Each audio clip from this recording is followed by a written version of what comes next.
minutes, un adolescent est arrêté pour consommation de drogue ou d'alcool et toutes les 45 minutes, une personne est blessée ou tuée à la suite de violences dans les écoles. 72% des adolescents passent moins de 20 minutes par semaine à parler à leurs parents, c'est pourquoi, frère, il y a des parents qui ne savent rien de leurs enfants. 66% se tournent vers l'alcool et les drogues pour échapper à leurs problèmes. 70% des jeunes garçons et 63% des filles ont eu des relations sexuelles avant le mariage. L'adolescence est l'étape la plus angoissante et la plus préoccupante pour les parents. Chaque fois que nos enfants sortent et que le téléphone sonne, nous sautons de notre chaise. Et lorsqu'ils sont hors de la ville pour des raisons d'études ou de travail, nous ne pouvons pas dormir paisiblement. C'est alors qu'est évoqué un tumulte de pensées et d'émotions que seuls ceux d'entre nous qui sont parents peuvent comprendre. C'est alors qu'il faut recourir à la ressource de la prière. Il est temps de nous mettre à l'avant-garde de la bataille et d'intercéder pour nos enfants. Et voici la deuxième et dernière ligne directrice sur la façon de prier pour nos enfants. Se placer au premier rang de la bataille. V3B4. Les fruits des entrailles sont une récompense comme des flèches entre les mains du guerrier se trouvent les enfants de la jeunesse. Dieu nous a bénis en nous donnant des enfants, c'est pourquoi nous ne pouvons pas rester les bras croisés pendant que nous contemplons qu'ils empruntent le mauvais chemin et que nous ne faisons rien pour l'empêcher. En tant que parents, nous avons le droit et le devoir que vous, Dieu ne cherche pas à faire venir la passion et le feu de l'extérieur, il cherche à les faire venir de l'intérieur. 3. Attisez le feu. 1 Timothée 1.6. Mettez de la passion et de la saveur dans ce que vous faites. B. Cela inclut une action personnelle, une décision d'être passionné par ce que nous faisons.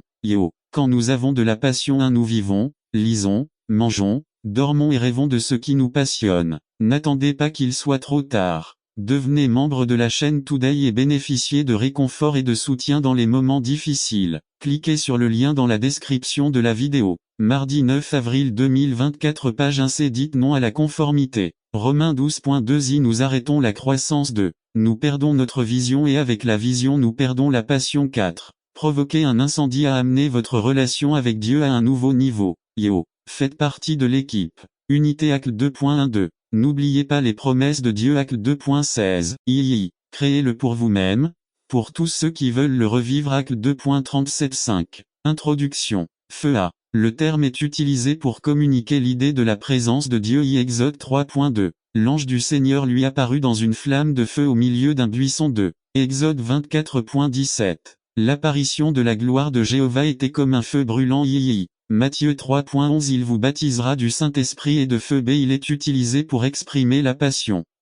Cette passion qui brûle dans notre être. Cette impulsion à faire ce qui est nécessaire, tout ce qu'il faut pour atteindre l'objectif. N'attendez pas qu'il soit trop tard. Devenez membre de la chaîne Today et bénéficiez de réconfort et de soutien dans les moments difficiles. Cliquez sur le lien dans la description de la vidéo. Mar 9 avril 2024. Page 2. La valeur de la confiance résumée. Être capable de faire confiance à Dieu éliminera de nombreux maux de tête et situations stressantes. Par Aaron Chavez. La valeur de la confiance. Si nous trouvons notre valeur dans l'échelle des valeurs de Dieu, à Dieu lui démontre notre valeur à travers 2 actions. Il nous a créés à son image et ressemblance. Par Jésus-Christ, il est mort pour nos péchés. 1. Dieu a tellement pensé à vous, a tellement cru en vous et vous a vu comme une personne d'une telle valeur qu'il a permis à votre Fils de mourir pour que vous puissiez vivre. 2. Car Dieu a tant aimé le monde qu'il a donné son Fils unique, afin que quiconque croit en lui ne périsse pas mais ait la vie éternelle. Jean 3.16. Lorsque nous nous regardons à la lumière des actions que Dieu accomplit en notre faveur, elles devraient nous inspirer confiance. B. Jésus est mort spécialement pour vous. Cela montre que nous avons une valeur inestimable pour Dieu. C'est Dieu nous aime tellement qu'il intervient activement dans nos vies. Le cœur de l'homme trace sa voie, mais le Seigneur redresse ses pas. Proverbe 16.9. Non seulement Dieu vous donne la vie et vous abandonne, mais il continue de faire partie de votre vie. Jamais nous quittera, jamais nous abandonnera. 3 observations pratiques. Concernant la confiance à 1. Le Seigneur est ma lumière et mon salut, de qui aurais-je peur? Jéhovah est la force. T. Grâce à la pornographie, pouvoir aimer sa femme selon le plan de Dieu. La télévision et Internet promeuvent la pornographie, qui est une industrie qui rapporte des milliards de dollars, détruisant systématiquement nos familles et nos foyers. Avez-vous vu les bikinis dans l'émission de Don Francisco? Le taux de divorce entre les chrétiens évangéliques et le monde est presque le même. Environ 50% de nos enfants âgés de 6 à 17 ans ont une télévision dans leur chambre. Les enfants regardent la télévision en moyenne 1680 minutes ou 28 heures par semaine. 10 enfants vivent avec un seul de leurs parents aujourd'hui. Nous autorisons dans nos maisons des choses que nous n'aurions jamais autorisées il y a 5 ou 10 ans. La télévision, Internet et même les jeux vidéo participent à l'attaque contre nos familles. Les sports, l'information et les divertissements privent la famille de temps précieux ensemble. Isolement.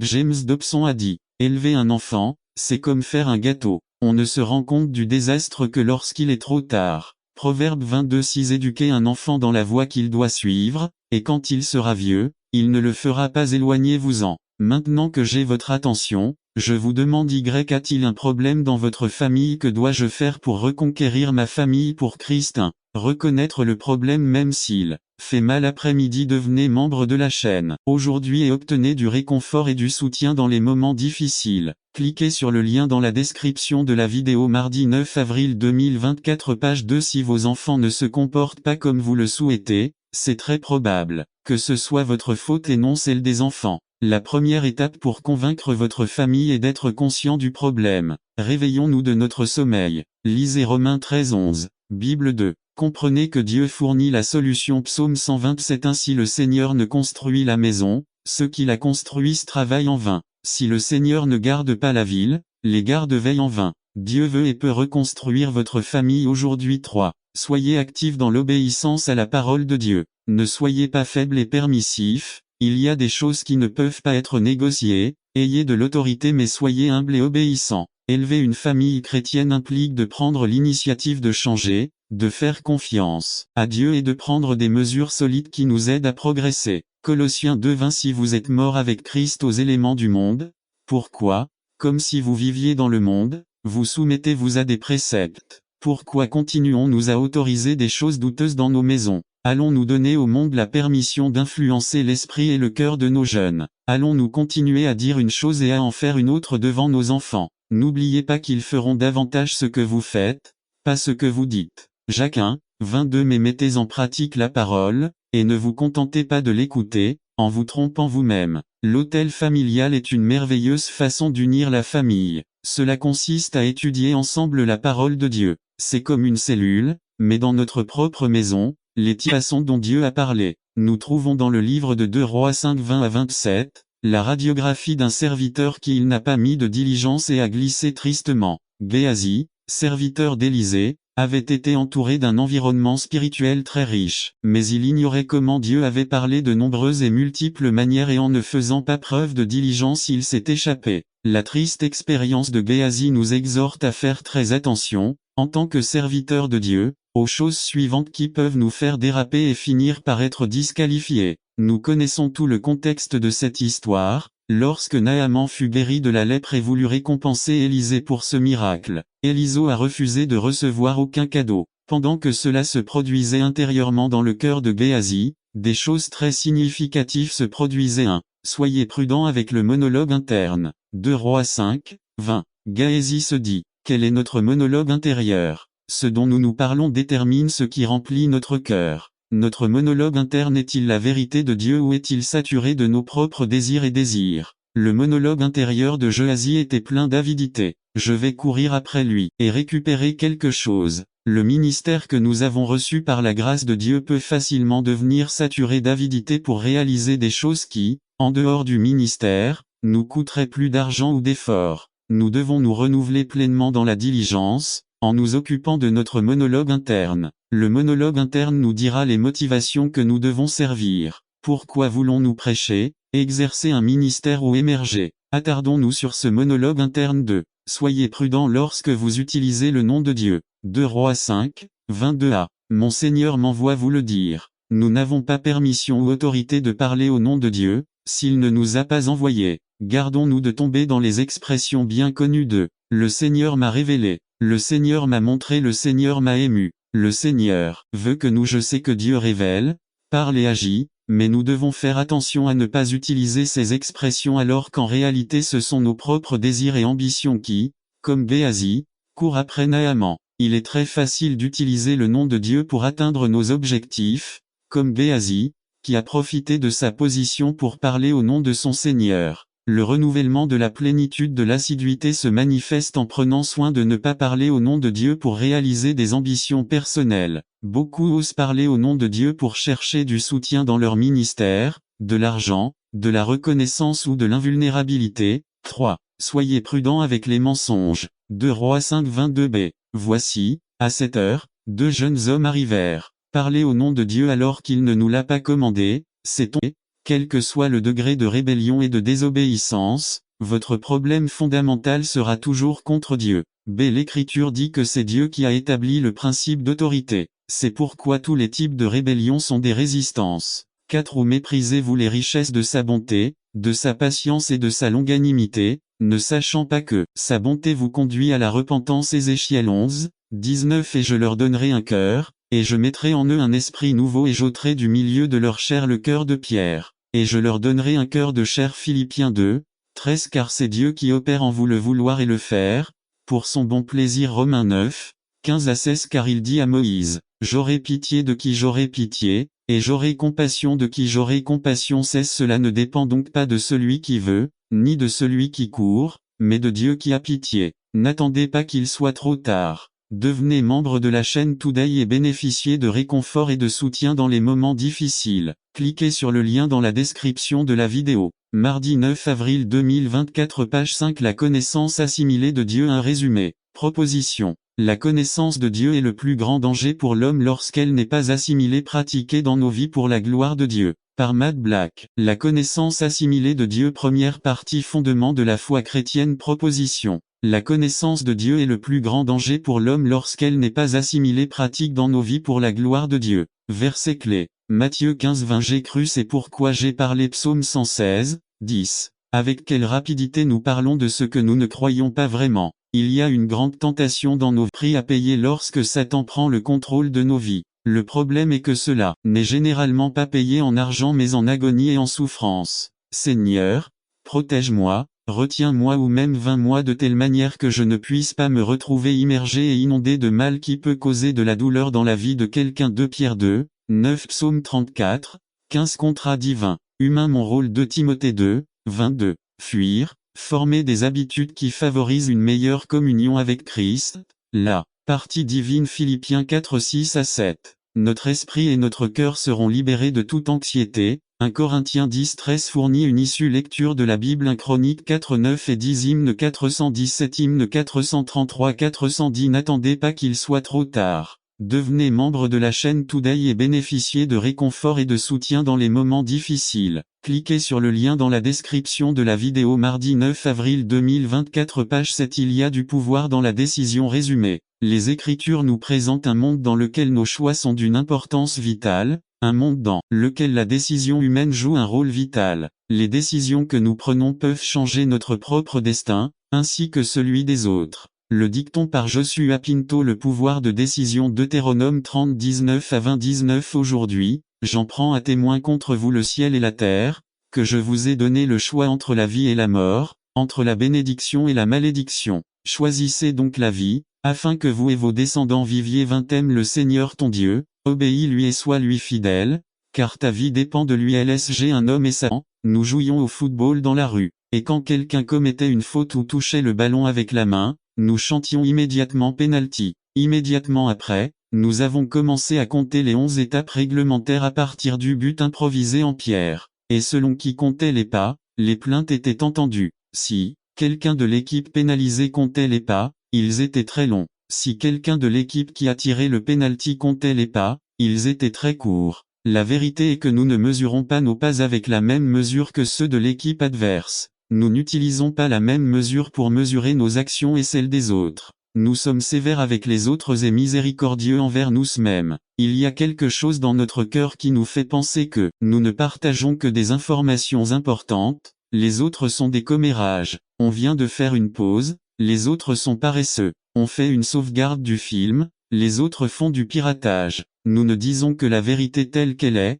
les autres sont insensibles. Nous n'achetons que les choses dont nous avons réellement besoin, les autres sont du gaspillage. Nous ne sommes flexibles qu'avec le temps, d'autres ne sont pas ponctuels. N'attendez pas qu'il soit trop tard. Devenez membre de la chaîne Today et bénéficiez de réconfort et de soutien dans les moments difficiles. Cliquez sur le lien dans la description de la vidéo. Mardi 9 avril 2024. Page 1. Nous faisons des erreurs, d'autres pêchent. Depuis l'entrée du péché dans l'humanité, ma tendance et la vôtre est de considérer les actions pécheresses des autres comme plus grandes ou plus graves que les nôtres. Cela signifie remarquer plus facilement ce que les autres font de mal que ce que nous faisons nous-mêmes de mal. Jésus nous le rappelle dans Luc 6:38b. Avec la même mesure avec laquelle vous mesurez, on vous mesurera encore. Cela nous rappelle que nous devons mesurer ce que font les autres ainsi que ce que nous faisons. La mesure est la même, c'est la parole de Dieu. Non seulement les actions des autres doivent être vues sous cet angle, mais aussi les nôtres. C'est votre combat et le mien,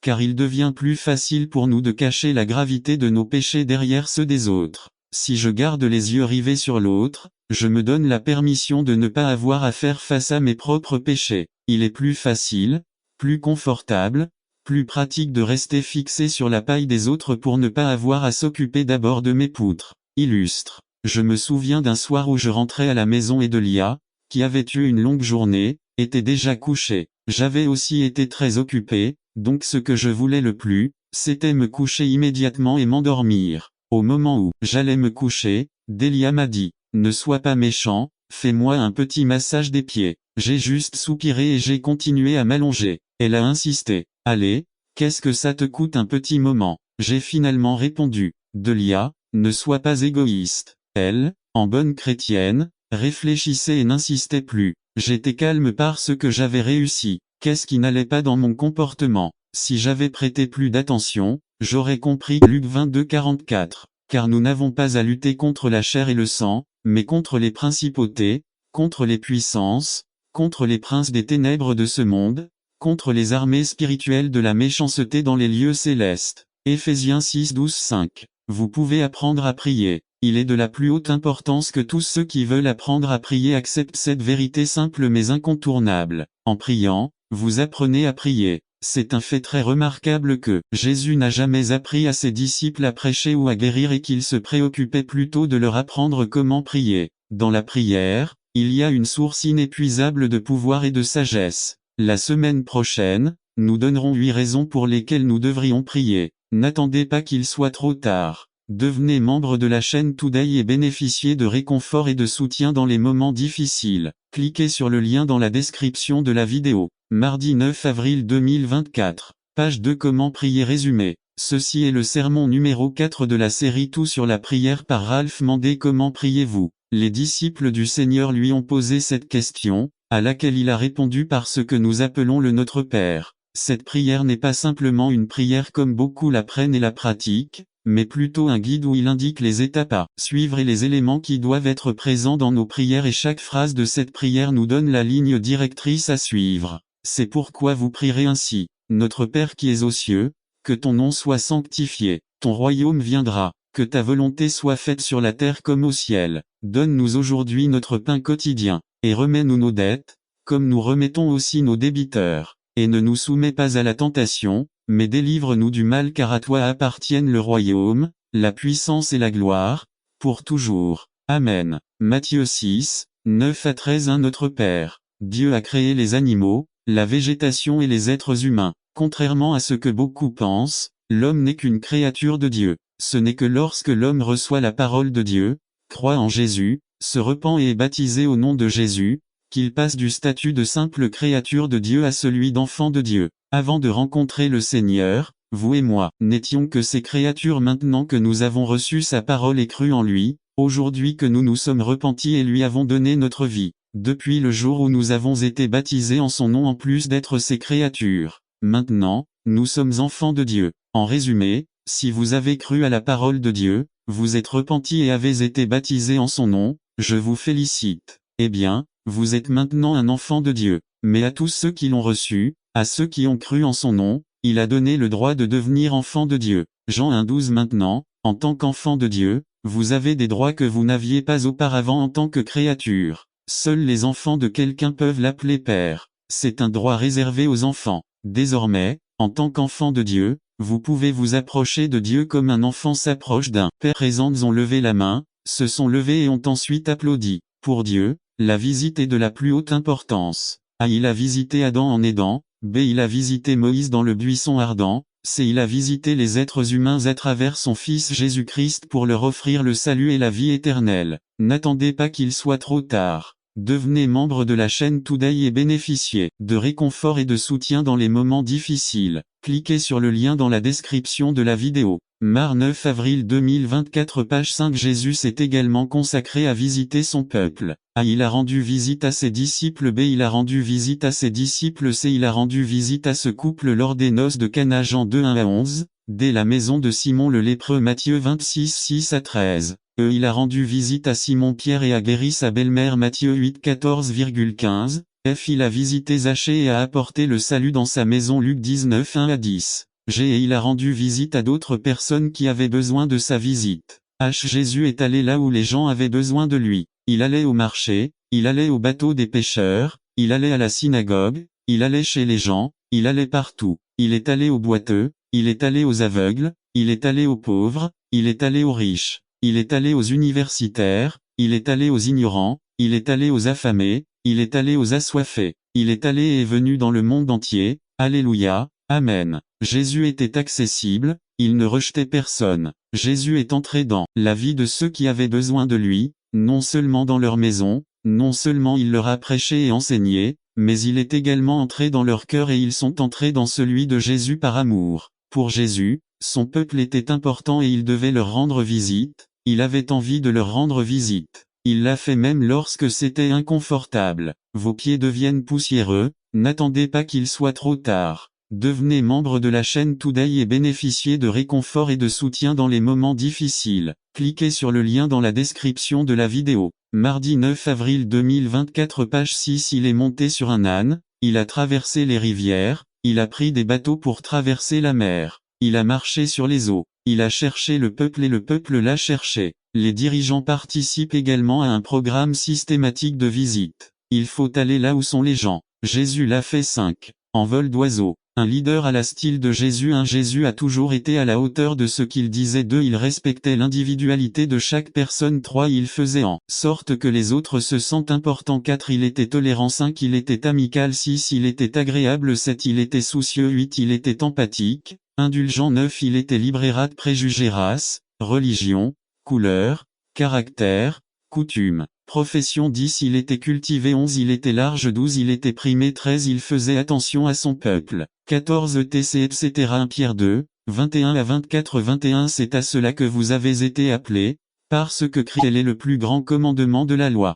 Matthieu 22 36 à 40. Jésus lui dit, tu aimeras le Seigneur ton Dieu de tout ton cœur, de toute ton âme et de toute ta pensée. C'est le grand et le premier commandement. Et la seconde est semblable, tu aimeras ton prochain comme toi-même. De ces deux commandements dépendent toute la loi et les prophètes. N'attendez pas qu'il soit trop tard. Devenez membre de la chaîne Today et bénéficiez de réconfort et de soutien dans les moments difficiles. Cliquez sur le lien dans la description de la vidéo. Mar 9 avril 2024 page 6. Le mot prochain apparaît 126 fois dans la Bible. Si vous voulez découvrir combien Dieu considère important de respecter ce 11e commandement, utilisez une concordance et analysez sous la parole et l'importance que Dieu accorde à ce sujet. 2. L'impératif d'aimer. La réaction apparemment rigide d'A. James contre le favoritisme et la discrimination nous dit que de telles attitudes au sein de l'Église ne sont pas une mince affaire. Son visage hideux ne devrait jamais apparaître à l'intérieur de l'Église. 1. Santiago ne considère pas que faire preuve de respect des personnes soit simplement une faiblesse de caractère. Favoriser les riches ou ceux qui ont le pouvoir n'est pas un simple échec, c'est un péché. C'est une violation de la loi 2. Dans 2:9, nous trouvons des mots durs. Santiago dit à ses frères que leur attitude de favoritisme enfreint la loi. Jacques 2:9. Mais si vous faites de la distinction entre les personnes, vous commettez un péché et vous êtes condamné par la loi comme transgresseur. 3. Nous pouvons voir à quel point Jésus accorde une urgence au 11e commandement. C'est tellement urgent qu'on le met à l'impératif du verbe. Je vous donne un commandement nouveau, celui de vous aimer les uns les autres. Jean 13, 34. B. Nous avons lu, expliqué et enseigné Jacques 1, 10 dans une série d'études bibliques pour donner de l'importance aux êtres à l'histoire de la création. Genèse 1 27. Il est difficile de penser qu'un individu qui prétend avoir connu Dieu dans la personne de Jésus-Christ en vienne à maudire quelqu'un créé à l'image de Dieu, l'imago Dei 2. Jacques demande, 3 11 à 12. Est-ce qu'un source versez-vous de l'eau douce et amère par la même ouverture 12 Mes frères, un figuier peut-il produire des olives, ou une vigne des figues? La source d'eau salée ne peut pas non plus produire d'eau douce 3. Si Jacques avait déclaré qu'aucun homme n'est capable de contrôler sa langue, comme cela apparaît dans 3:8, il n'aurait pas posé ces questions 4. Le fait que la réponse à ces questions exige un nom implique qu'une langue qui a véritablement été plantée dans la fontaine d'eau vive, Jésus-Christ, est incapable de la duplicité de louer Dieu d'une part et de l'autre d'un autre côté. Maudit cet homme. N'attendez pas qu'il soit trop tard. Devenez membre de la chaîne Today et bénéficiez de réconfort et de soutien dans les moments difficiles. Cliquez sur le lien dans la description de la vidéo. Mardi 9 avril 2024 page 3c En préparation de la célébration de la scène du Seigneur samedi prochain, il est temps de nous demander si nous avons utilisé notre langue pour maudire Kill 3 à Ebenezer, Union City, Californie. Le petit Juanito était heureux et excité parce qu'il savait que lorsque le paletero passerait, on lui achèterait sa glace préférée. Son père lui avait posé certaines conditions pour pouvoir déguster sa glace préférée. Si Juanito aidait sa mère à faire son lit, à nettoyer sa chambre, à lui obéir et à maintenir une bonne attitude, alors il aurait sa sucette préférée. Juanito était très heureux, car il avait rempli ces conditions. En méditant sur cette partie de la Bible, nous constatons que Jéhovah le Seigneur donne 4 conditions pour qu'Israël soit une bénédiction pour le monde. Ici, chez Jérémie, nous trouvons des formes de littérature poétique, des lamentations, des menaces, des réflexions prophétiques et des exhortations. Malgré les multiples formes de littérature que nous trouvons ici, elles ont été placées dans le canon hébreu pour remplir un objectif divin. Notons alors que c'est le Seigneur qui affirme de telles conditions pour qu'Israël, Juda, soit une bénédiction pour le monde entier. Première condition: si tu veux revenir, Israël, c'est à moi que tu dois revenir. Dieu parle aujourd'hui à évidemment cette portion est une invitation qui implique un désir, la volonté, le vouloir. Dieu n'oblige personne à le suivre. Vous êtes libre à décider de le suivre ou non. C'est le mot retour que nous trouvons ici et la clé de la repentance. Des versions anglaises contemporaines: si vous voulez vraiment revenir à moi, si vous vous repentez, c'est mon chemin que vous devez emprunter. Il y aura des gens dans les églises qui se repentiront de leurs péchés, mais qui continueront à le faire. Remettez-le entre les mains de Dieu. Laissez vivre l'homme spirituel et non l'homme charnel. Deuxième condition: si vous rangez vos idoles haineuses, Dieu parle aujourd'hui abomination. Rendez-vous 1961. En analysant le contexte, on se rend compte que les gens adoraient des idoles de bois et de pierre. 2, 27-3, 9b. Qu'est-ce qu'une idole? Il est fait de matière, de pierre, de bois et même de chair et d'os. C'est adorer un objet, une personne ou un esprit qui n'est pas Jéhovah Dieu 1. Regardons un exemple des dieux que nous sommes enclins à adorer. 2 16h15-20. N'attendez pas qu'il soit trop tard. Devenez membre de la chaîne Today et bénéficiez de réconfort et de soutien dans les moments difficiles. Cliquez sur le lien dans la description de la vidéo. Mardi 9 avril 2024 page 1-2. C'est mon souhait et celui de Dieu que vous quittiez tout ce que vous adorez maintenant qui n'est pas la Sainte Trinité, Dieu le Père, le Fils et le Saint-Esprit. Tous les trois sont le même Dieu manifesté en 3 personnes différentes. 3.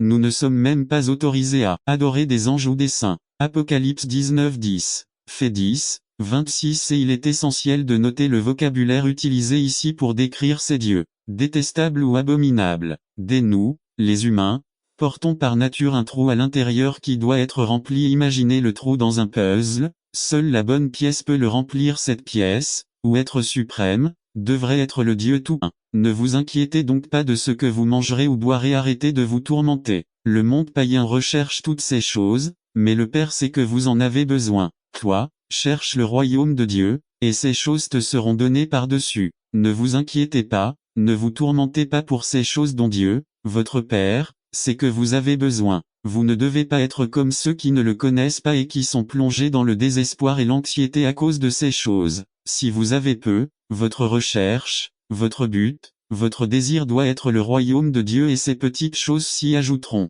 Faites confiance au Père qui vous aime et sait que vous avez besoin de ces choses pour vivre. Illustre. Le bébé et sa confiance en ses parents. C'est pourquoi nous disons, dans le petit, le but est de gérer en faisant confiance au propriétaire. Gérez le peu que vous avez en sachant que vous ne manquerez de rien. Ne gérez pas de manière égoïste, mais avec la certitude que Dieu n'abandonne jamais ses enfants. Avoir peu est l'occasion d'exercer notre intendance en faisant confiance au propriétaire et à notre Père. Je ne sais pas quelle est votre situation aujourd'hui, peut-être êtes-vous entouré d'abondance ou peut-être êtes-vous dans le besoin. Comment remplissez-vous votre rôle d'administrateur des biens de Dieu dans ces circonstances? Quelles décisions prenez-vous? Le propriétaire est-il présent en eux? Qu'est-ce qui caractérise pour vous l'inquiétude ou la confiance? Vos biens vous empêchent-ils de dormir la nuit parce que vous en avez beaucoup ou parce que vous n'en avez pas?